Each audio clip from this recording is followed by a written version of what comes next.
أيها الذين آمنوا اتقوا الله وقولوا قولا سديدا. بسم اللہ الرحمن الرحیم.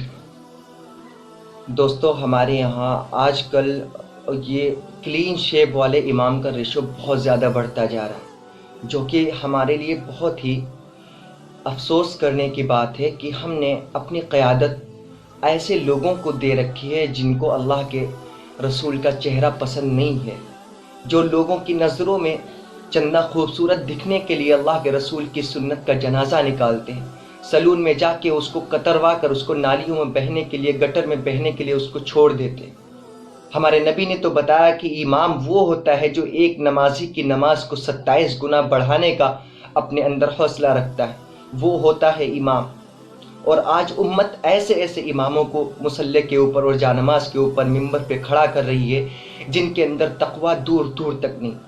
داڑھی ایک مشت سے کم پہ کاٹنا یہ ایک گناہ کبیرہ ہے، اور جو اعلانیہ اس گناہ کو کر رہے ہیں، ہم ان کو مصلی پہ کھڑا کر رہے ہیں، ہم اس کو جانماز پہ، ہم اس کو ممبر پہ بھیج رہے ہیں۔ یہ یاد رکھیے، اعلانیہ کبیرہ گناہ میں ملوث ہونے والے شخص، فاجر، فاسق، بدکار شخص کو مصلی پہ کھڑا کرنا درست نہیں ہے، اور اس وقت جب کہ اس سے زیادہ صالحین لوگ وہاں پہ موجود ہوں، علماء موجود ہوں اور باشرہ لوگ وہاں پہ، باشرہ حیت والے لوگ موجود ہوں، اس کے باوجود ایسے لوگوں کو جانماز کے اوپر کھڑا کیا جاتا ہے جن کا دین سے دور دور تک کوئی لینا دینا نہیں۔ اگر اس پہ کوئی شخص دعویٰ کرتا ہے کہ وہ تقوی والا ہے اور وہ داڑھی کاٹتا ہے تو وہ جھوٹا دعویٰ کرتا ہے، وہ اندر سے جھوٹا ہے، کیونکہ جس انسان کو اللہ کے رسول کی داڑھی پسند نہیں، جس انسان کو اللہ کے رسول کا چہرہ پسند نہیں، وہ تقوی والا ہو ہی نہیں سکتا۔ اگر ایسا شخص جس کو اللہ کے رسول سے پیار نہیں، اللہ کے رسول کی شریعت سے پیار نہیں، اللہ کے رسول کے چہرے سے پیار نہیں، ہم اس کو امام بناتے ہیں تو اس میں ہم تمام کے تمام لوگ گنہگار بنتے ہیں۔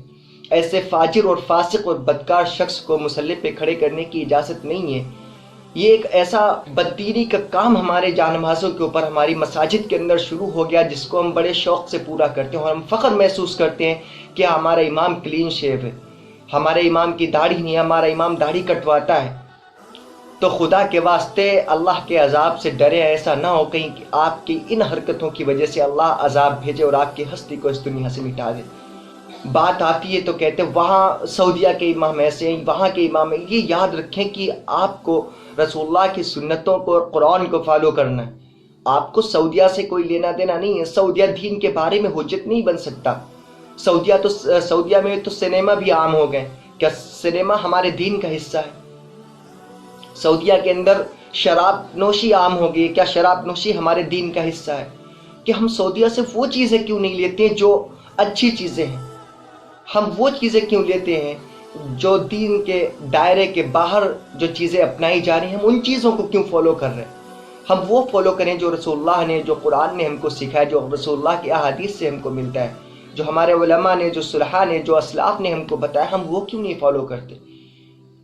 خدا کے واسطے اپنے مسلوں کے اوپر ایسے امام کو کھڑا کریے جو واقعتاً اللہ سے ڈرنے والا ہو، جو واقعتاً متقی ہو، جو واقعتاً پرہیزگار ہو۔ اور یہ بیوقوفی کرنے والے کوئی اور نہیں، پڑھے لکھے اپنے آپ کو کمتر محسوس کرتے ہیں اور ایسے انسان کو مصلی کے اوپر کھڑا کرتے ہیں جس نے ماشاءاللہ ایک انگشت بھی اس کی داڑھی نہیں ہے، جو اعلانیہ طور پہ گناہ کبیرہ میں شامل ہے، گناہ کبیرہ عام طور پہ کر رہا ہے اور لوگوں کے سامنے کر رہا ہے، ہم اس کو امام بنا رہے ہیں۔ یہ افسوس کا مقام ہے ہمارے لیے، ڈوب مرنے کی جگہ ہے ہمارے لیے۔ ان تمام چیزوں کو دھیان رکھیں اور یہ یاد رکھیں کہ ہم امام جس کو بنا رہے ہیں وہ کیسا امام ہے۔ ہم نماز پڑھ رہے ہیں، اللہ کے سامنے سجدہ ریز ہونے جا رہے ہیں، وہ ہماری امامت کر رہا، ہم اس کے مقتدی ہیں۔ کیا ایسا شخص اقتدا کرنے کے لائق ہے جس کو قیامت کے دن اللہ کے رسول کی شفاعت نصیب نہیں ہوگی؟ اللہ کے رسول نے فرمایا جس کو میرا چہرہ پسند نہیں، قیامت کے دن اس کو میری شفاعت نصیب نہیں ہوگی، میں اس کی طرف اپنا رخ کر کے دیکھوں گا تک نہیں۔ تو ہم ایسے انسان کو اپنے مصلی پہ کیسے منظور کر سکتے ہیں، کیسے برداشت کر سکتے ہیں؟ ہم خود کھڑا کرتے ہیں اس کو، ایسا کیسے ہو سکتا ہے؟ نہیں میرے بھائی، بالکل بھی نہیں۔ خدا کے واسطے اللہ کے عذاب سے ڈرے، نماز کو نماز سمجھے، جماعت کو جماعت سمجھے، اور ایسے اپنے امام کو منتخب کرے جو واقعتاً اللہ سے ڈرنے والا ہو، نیک ہو، پرہیزگار ہو۔ یہ کلین شیپ دڑکٹے اور یہ فاجر اور فاسق قسم کے اماموں کو خدا کے واسطے اپنی اقتدا نہ سونپیے، ورنہ ہم بہت زیادہ خسارے میں رہیں گے۔ اللہ ہم سب کو اس بات کو سمجھنے کی توفیق عطا فرمائے اور نماز کی اہمیت اپنے دل میں بیٹھانے کی اللہ ہم کو توفیق دے، اور نماز کو نماز سمجھ کر، جماعت کو جماعت سمجھ کر اللہ ہم کو نماز پڑھنے کی توفیق عطا فرمائے۔